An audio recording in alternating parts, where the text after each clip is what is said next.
Senhor. Quero falar com os irmãos que eu tive muita alegria, né?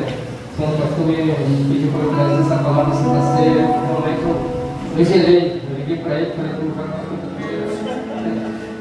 Joga para quinta-feira, sabe? Ele falou, não, é domingo mesmo. Ah, então tá bom, então. Eu vou citar um pouco, né? Aprender um pouquinho mais de Jesus, é bom, sempre é bom aprender mais de Cristo. E quero falar que estou muito alegre com os irmãos. Hoje era o dia que esse lugar aqui era para estar totalmente cheio de pessoas. Sei que meus irmãos, alguns estão passando mal, mas hoje era para estar cheio, porque isso aqui é uma festa maior do que conversa, maior do que qualquer festa. É essa festa aqui. Aleluia! Esse significado aqui é maior do que qualquer festa, é algo surreal, algo sobrenatural. Eu creio que parte 2, algo sobrenatural vai acontecer na nossa vida. Vamos ser aqui transformados, amém? Vamos ler aqui Lucas 22, capítulo 22, versículo 39 diante. Eu vou estar lendo, eu vou estar com o celular aqui, porque eu vou comprar uma Bíblia para mim, é NVI, eu gosto muito. Então aqui é da NVI, tá bom? Como de costume, Jesus foi para o monte das oliveiras e os seus discípulos o seguiram. Chegando ao lugar, ele disse: ore para que vocês não caiam em tentação. E ele se afastou deles e, uma pequena distância, ajoelhou-se e começou a orar. Pai, se querer, afasta de mim esse cálice. Contudo, não seja feita a minha vontade, mas a tua. Apareceu-lhe então um anjo do céu que fortalecia. Estando angustiado, ele orou ainda mais intensamente. O seu suor era como gota de sangue que caía no chão. Quando se levantou da oração e voltou aos discípulos, encontrou-se dormindo, dominado pela tristeza. Por que estão dormindo? Jesus perguntou, por que estão dormindo? Perguntou-lhes, levantai-se e orai para que vocês não caiam em tentação. Enquanto ele ainda falava, apareceu uma multidão conduzida por Judas. E dos 12, este se aproximou de Jesus para saudá-lo. Amém? Como eu estou feliz de falar de Jesus hoje, sabe? Eu recebi o capítulo 22, 23, umas 10 vezes hoje, para que podermos tropeçar em palavras. Porque Deus deixar bem explicado para os irmãos muito rápido, mas com muito objetivo. Creio que os irmãos vão sair daqui hoje transformados. Aleluia!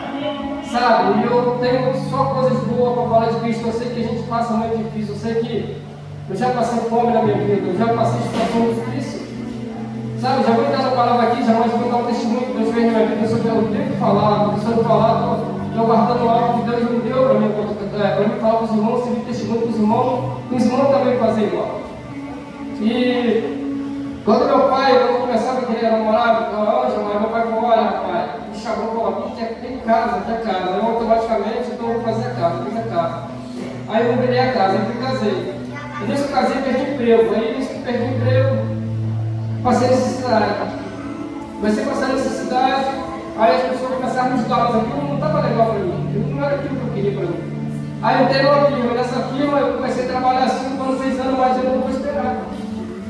E eu, quando eu ligava lá para casa, dia primeiro do ano, eu fiquei normal, eu coloquei minha sal e olha, acho que é por isso que eu fiquei com pressão alta, o colesterol até me subiu. Sabe, as coisas eram difíceis, mas Deus mudou a história. Sabe, Deus mudou a história. Porque chegou um grande dia, eu falei, a hora que eu estava num patamar alto de serviço, ó, eu estava de sapato de couro.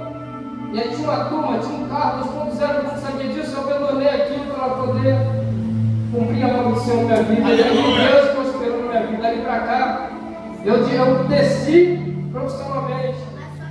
Hoje minha carteira, eu já vi minha carteira carregada de amador. É operador de máquina, agora eu não perde muito atrás. Hoje minha carteira está escrito lá, caseiro. Rebaixou a carteira, mas eu subi automaticamente. Porque toda vez que eu estudo lá com os olhos, eu falo, vocês têm que acreditar na vida que você pensa, mesmo que seja impossível, vocês têm que acreditar, porque Deus vai fazer algo grande na vida de vocês. E você declara isso, eu declarava isso na vida deles direto em cima ali. Todo estudo no finalzinho fala, vocês vão conseguir, e aquilo aconteceu comigo, irmão. E agora eu vou contar o testemunho. eu comecei a, quando eu ia para a região do lado, eu gastava muito dinheiro, alugando casa, eu olhava para aquele terreno assim, escrito assim, ó, venda, eu falei, não vou nem ver, isso para mim é impossível. Eu olhava assim, caramba, que legal, mas é impossível para mim. Eu nem chegava no mais e falava para ela como eu sonho aqui. Mas chegou um certo dia, não demorou muito tempo, um mês.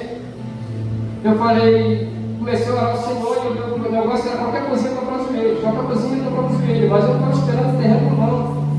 Aí por acaso eu falei assim, vou pegar o telefone de um cara que trabalha comigo aqui no sítio, e ele está trabalhando na região do lago, não é Leonardo não.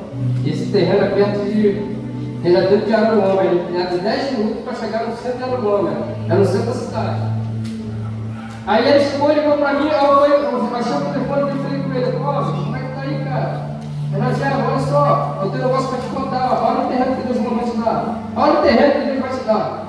Aí ele começou a filmar assim, começou a filmar assim, eu comecei a olhar aquilo assim, como é que pode esse cara falar que eu vou comprar um terreno nesse lugar? Eu falei, mas quanto é? Ele vou vir aqui, eu falei, cara, eu vou falar para nós. Isso é impossível. Isso é impossível para mim, mas para Deus é possível. Aí hoje a gente chegou no quarto, olha, já quero prestar conta a você. Aí nesse cara prestou conta para mim e falei, cara, não é possível. É possível. Aí outro dia, prova de vida, no domingo, 7 horas da manhã, eu conversei com o rapaz, você vai ter contato com o rapaz, vai poder acertar com ele. Eu falei, tá bom, quando ele me deu o telefone do rapaz, quando eu entrei em contato com o rapaz, eu fui ver no telefone, no perfil do cara, ele era devoto de Satanás, para ele ver o cheiro. Saiu a selada de Satanás para pegar a nossa autonomia, para não deixar nós avançar. Aí eu falei, eu vou ligar para o pastor, vou mandar mensagem para o pastor Elias. Porque se for de Deus, o pastor Elias me dá uma orientação. E nisso, quando ele olhou aqui, o outro ficou triste, Rogério, não vou botar um dinheiro nesse lugar, porque esse cara é devoto de Satanás, fica difícil. Falei, realmente é difícil, mas a minha mente, Deus usa essas pessoas para outra pessoa. Aí a pessoa razoou na mente dela, se ele falar com o pastor Elias, é de Deus, mas eu não vou falar nada para ele. Ela razoou, ela pensou, imaginou. Mas eu já tinha conectado com o pastor Elias. Só que o pastor Elias não respondia de jeito nenhum, e aquilo ali eu 24 horas para pagar mensagem. Eu falei, caramba, vou pagar essa mensagem e ele não vai ver, e eu não vou repetir. Aí quando foi 6 horas da tarde, cheguei na caminhada, ele respondeu. Falou de Deus, pode pegar, se for bom, pode pegar. Ele começou a dar exemplo da Bíblia, como Deus usa esse pessoal para nos abençoar. Porque ele falou, a terra é nossa, Rogério. A terra é nossa. A terra é Deus, a terra é nossa. Toma posse dessa terra. Aí eu comecei a entrar em contato com ele. Eu falei, agora sim, quanto é o preço? Ele falou, o preço, eu falei, agora filho. Ai meu Deus, sai agora. Agora ele falou, só chegou hoje. Hoje é hoje. Hoje vai esse terreno, nós estamos precisando desse terreno hoje. Eu falei, hoje não, dá 10 dias, vou arrumar esse dinheiro, eu vou comprar esse terreno. Irmãos, mas eu falei, eu vou aí ver esse terreno. Peguei minha família de domingo, botei no carro e parti para lá. Quando cheguei lá, eu não estava acreditando, irmão. Eu comecei a olhar para aquilo, aquilo foi muito grande. Sabe, um terreno com 150 metros quadrados, um terreno grande, um terreno cheio de casa grande, volta, mas aqui mora aqui, um coronel do exército, a pessoa mais que vai morar aqui é um filho de Deus vivo. Aí o cara começou, eu comecei a negociar com o cara, eu fui lá, segunda-feira. Na sexta-feira eu fui lá, fechei negócio com o cara, terreno com escritura direitinho, fechei negócio com o cara, e a pastoria, quando você comprar esse terreno, você faz uma oração, corte esse terreno. Aí eu acabei de comprar uma escritura na mão, papel de venda, nem comprando daquilo, meu Deus do céu, porque isso eu estou testando, isso está passando minha vida, Senhor. Aí eu falei, já meteu um rapaz para trabalhar comigo. Aí ele chegou, o rapaz que me vendeu, um macumbeiro chegou, o feiticeiro, sei lá, coisa brava. Ele chegou, rapaz, eu não sei onde eu estava a cabeça para passar isso para você. Sério, cara, eu não sei porque eu não queria passar mais para você, mas alguma coisa tocou em mim, eu tinha que passar. E eu vim aqui te abençoar com a minha família, para mostrar a minha família para você. Como você é gente boa, como você, sabe, quando a gente está perto de você, você não olha, irmão, vaza, fica à vontade. Ele fica esse terreno, essa bênção é tua, não era para ser minha, né? Aí ele pegou o carro dele e foi embora. Aí eu comecei a andar naquele terreno, eu comecei a clamar, o sangue do poder, sabe, toda coisa que tiver enterrada naquele lugar, já cai por terra. Irmãos, até hoje eu estou num paraíso, num sonho, eu sei que a gente tem dificuldade sim, eu sei que a gente passa. Mas conseguimos aquele terreno para a honra e glória do Senhor Jesus, amém? Eu creio que quando você aposentar, meu sonho é morar naquele lugar. Meu sonho é vir para lá. Então eu creio que esse propósito, amém? Amém, Farol? Você crê? E eu creio que assim Deus fez minha vida, vai fazer na vida de vocês, é só vocês, sabe? esse nível que Deus quer na vida de você. É você largar o querer de você e se fazer o querer do Senhor. Mas aquilo que está dentro, sabe, não é simplesmente uma religiosidade, não. É acreditar no mover de Deus, acreditar na prosperidade. O momento difícil vai vir, mas algo vai acontecer. Como eu também passei, dificuldade também passei. Mas hoje eu estou, graças a Deus, não sei, né? Vamos para a Bíblia aqui, muito rápido, horas assim, não sei para caramba. Sobre a última ceia. Sabe, aquela ceia diferente. A ceia antigamente era uma ceia pascual, sabe? Antigamente a ceia era uma comemoração de libertação do povo hebreu. E todo mundo então comia aquela ceia porque era uma festa. O povo, a cidade estava cheia, porque era ano de que eles começavam a falar, olha, faz tantos anos que a gente fomos libertos. Então essa ceia era comemorar aqueles carneiros que cortavam o sangue dele, botavam na porta, aquela história tudo que a gente já sabe. Mas só que Jesus falou, essa ceia vai ser diferente. O propósito da ceia, dali para trás é uma, daqui para frente vai ser outra. Então é aquela ceia que Jesus começou a falar, essa ceia vai ser diferente. Essa ceia aqui, irmão, vai ser diferente. A partir de hoje você vai tomar essa ceia, vai ser diferente, igual aquela que fez com Jesus. A ceia da nova aliança. Jesus deixou bem claro, olha, essa ceia aqui vai ser discernimento, vocês vão discernir. Algo que vai acontecer daqui para frente. Eu vou sair daqui e vou sofrer. E vocês vão decidir. E a gente, quando começa a tomar ceia de acolôncia, nós ficamos pensando, nós decidimos a gente. Pô, mas eu peguei hoje, eu falei besteira hoje, eu vou tomar ceia, não é sobre você, é sobre ele. A ceia não é sobre a gente, é sobre Deus. É sobre Jesus Cristo, não é sobre você. O que você pegou, eu também peguei. O que você deixou de olhar, eu também olhei. Mas a ceia não é decidir o seu pecado, não. A ceia é decidir o corpo de Cristo. E muitas vezes o dia de ceia, a igreja fica vazia porque você está decidindo errado. E deve ser por isso que a sua vida financeira, a sua vida moral, a sua vida conjugal não vai à frente, porque você está decidindo errado. E a partir de hoje a gente começa a aprender o que é ser do Senhor. A Jesus Cristo falou, a partir de hoje vai ser diferente, você vai decidir aquela festa, aquilo passou. Daqui para frente é nova aliança comigo. Daqui para frente vocês vão saber o que é decidir, não vai tomar mais de qualquer maneira, não vai ser ficando pregado, porque o vinho se estoura, a uva deixa de pregado. Mas agora você vai decidir, você está tomando, por que você está tomando? Porque alguém sofreu na cruz por você, alguém passou pela vida dolorosa. E aí, quando Jesus começou a falar sobre a ceia para eles, explicar a eles, o sentido daquela ceia, que essa é diferente da sua, essa ceia é diferente, essa ceia não é uma aliança. E aí Jesus, como de costume, ele acabou e foi para o monte orar. E ele chamou os outros discípulos, os 11. Só que chegou em certa distância, ele falou, espere aqui, os 8, ficou um pouquinho mais distante, como daqui da porta. O outro texto, que tinha mais intimidade, veio mais um pouco, ficou mais ou menos aqui assim. E Jesus deixou esses três que tinham mais intimidade com ele e seguiu mais um pouquinho à frente, para orar. Só que quando Jesus Cristo ele começava a orar, esses três viam a situação de Jesus, é por isso que eles estavam dormindo, e a Bíblia vai falar que eles ficaram muito tristes com aquela situação, eles ficou todo dormindo de tanta tristeza, de ver o mestre suar. Eu comecei a pesquisar como fazer a pessoa suar. E o cirurgião falou no vídeo, para chegar aquela situação que Jesus suou, a pessoa tem que, porque é dízimo, pessoa que faz cirurgia, sabe, sem anestesia. Tem pessoa que não pega anestesia. E isso é raro. E aquilo que aconteceu com Jesus é raro. É aquele que falou, é como se uma pessoa fosse fazer uma cirurgia sem anestesia. É como se uma pessoa ficasse uma vez de cirurgia, quase 8 horas de cirurgia sem anestesia, para sentir a dor que Jesus sentiu. Mas essa dor que Jesus sentiu é sobre a nossa iniquidade.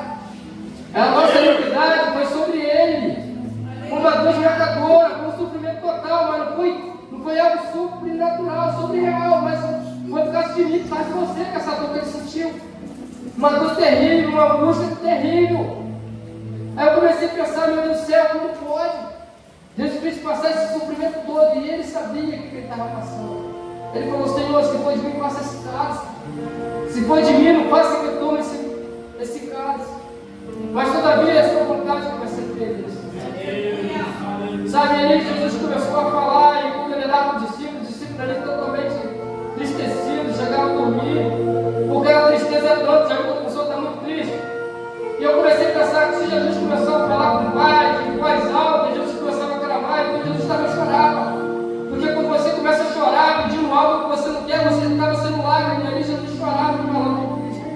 passe de mim. Mas não foi concedido, porque ele tinha que passar pela via dolorosa. Uma vez de vergonha, eu comecei a pesquisar. Ao romano, eles tinham 4 tipos de sentença de morte. A primeira, queimado no fogo. A segunda, decapitado. A terceira, jogado nos animais. E a quarta e a última, crucificação de cruz. Por que essa é pior? Por causa da vergonha. Além de que Jesus foi passar da vergonha, aquela vida dolorosa, a primeira coisa que aconteceu com ele, ele podia levantar, poxa, mas filho, ele traiu. Não podia, Jesus não ficou reclamando que foi traído. Sabe, às vezes a gente fica só lamentando, querendo parar, porque alguém falou da gente, porque, sabe, aconteceu algo, a gente quer parar, Jesus, ó, traiu, já chega, fora, já foi, já passou. Aí chega um pouquinho na frente, alguém que falou que ia morrer com ele. Nela, eu não conheço esse homem. E aí ele começa a sentir a mente de Jesus 100% homem. Poxa, um que estava comigo me entregou. O outro que estava comigo me chamou, eu chamei ele para orar comigo, agora ele está junto. Outra coisa que eu aprendi com Jesus, irmão, quando você tiver qualquer coisa para orar, qualquer coisa, vocês sempre chamar alguém de, não amigo, mas sim uma pessoa espiritual. Porque assim como Jesus chamou aquele discípulo para orar com ele, a gente também tem coisas que a gente tem que chamar alguém para orar com a gente, não sozinho. Mas é alguém amizade, alguém que tenha algo de vida espiritual. Alguém que tenha a vida de voltar, como eles 3 discípulos. Eu fico imaginando como é que Jesus pode precisar de oração. Como Jesus chamou aqueles caras para fazer essa oração com ele. Sendo Jesus, e às vezes a gente não quer chamar a pessoa que está precisando de oração, que precisamos dos irmãos que intercederem com a gente. Ele agora, foi muito rápido, está na hora, meu Deus. Depois que isso foi acontecendo, essa vida dolorosa, Jesus foi preso. Jesus foi para o Sinédrio, ele não passou, ele continuou preso. Aí levaram ele lá para Herodes, para Pilatos. Enfim, todo mundo sabe, ele foi julgado a morte, e morte de cruz, a pior morte. A pior morte que eu digo para você, hoje a igreja está assim, no dia da ceia, no dia da comemoração. Porque ele deixou bem claro, vocês vão participar da ceia, mas quando você participar comigo, não é mais aqui, é lá no reino do céu. Oh, aleluia! Sabe, e a gente às vezes deixa isso escapar. Às vezes a gente não está decidindo o que Deus quer da gente. Um homem que passou pela dor, pelo sofrimento, pelo castigo. E hoje a gente deixamos as coisas acontecer, jogado, é obra do Senhor. Hoje nós não temos ninguém aí para a ceia do Senhor. Não temos aí uma coisa que Deus tanto quis, Deus sempre lutou por isso. É por isso que muitos estão fracos, sabe? Não é por causa do pecado, não, porque deixando de decidir isso aqui, ó. Porque não acreditamos mais, deixando de acreditar, de decidir o corpo do Senhor. Saber que é necessário, nós estamos juntos hoje para cear. E ali a crucificação de Cristo. Jesus, quando pegou aquela cruz, ele deixou bem claro, Pilatos deixou bem claro 3 vezes. Gente, eu não vejo defeito nenhum nesse homem, o homem perfeito. Agora o justo sendo julgado por pessoa injusta.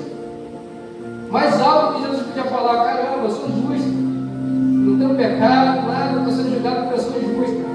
Estou sendo julgado por pessoas pecadoras. Estou sendo julgado por pessoas que não estão nem para mim.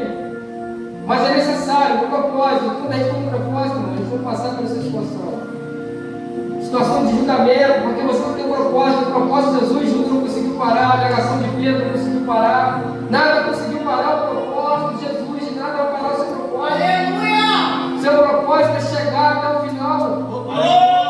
Seu propósito é chegar no céu e tomar a ceia do Senhor, é chegar a algo grande. E às vezes a gente largou o nosso propósito, o nosso destino, por causa de coisas banais. E ali Jesus começou a seguir a sua direção. A Bíblia fala que aquela chicote que batia nele arrancava um pedaço da carne dele. E aquele sangue ia escorrendo, é desse sangue que nós vamos decidir. A carne que for tirando é dessa carne, decidir. Alguém passou por algo difícil por nós, e nós hoje em dia estamos assim, deixando a deriva as coisas. Não estamos decidindo, né? Às vezes a gente culpando o Senhor por coisas que não acontecem. Às vezes não acontece na nossa vida porque nós não decidimos. Nós colocamos nosso pecado em primeiro lugar, vamos colocar aqui a ceia do Senhor. que vamos decidir, irmão. Vou parar porque da hora. Vamos decidir no corpo de Cristo. Vamos deixar de tocar nosso pecado. Deixar nosso pecado decidir por nós mesmos. Sabe? Vamos decidir. Nós estamos fazendo isso aqui porque alguém morreu na cruz. Aleluia! Alguém fez algo sobrenatural por nós. Alguém sofreu de uma maneira. Alguém morreu como um cordeiro mudo, mas ressuscitou como um leão. Aleluia! Irmãos, vou parar por aqui porque a hora já se foi. Tinha muito algo no meu coração para falar. Tinha uma palavra-chave, mas Deus sabe todas as coisas. E eu quero falar para vocês, vamos continuar, gente. Vamos continuar, vou deixar bem claro aqui, terça-feira eu vou estar dando aulas para os jovens, tá bom? Tá bom para vocês, jovens? Manu, conto contigo. Juan, Bélio, tá bom? Conto com vocês. Vamos para cima, vamos fluir de novo, vamos voltar a ativar a nossa fé, vamos voltar porque Deus quer o grande na vida de vocês. Assim como Deus fez na vida da minha família, na vida de vocês, já está fazendo. Nosso destino já está pronto, nosso destino já está escalado. É só nós acreditar no nosso propósito. Sabe, cada um de vocês nasceu com propósito. Cada um de vocês nasceu com ninguém está nascendo sem propósito. Cada um nasceu com propósito, é só nós acreditar que algo vai acontecer. Esse dia foi uma barbearia, ali um rapaz ele viu um vídeo de luta, coisa que ele quer na vida dele. Eu falei, caramba, se ele somar isso aí, então você vai morrer. Porque algo está no coração dele, mas se ele somar com o Senhor, ele vai ser uma pessoa vitoriosa. Amém? Assim eu parei por aqui, por causa do sei agora. Assim eu agradeço a oportunidade de juntos, amém? A salva do Senhor.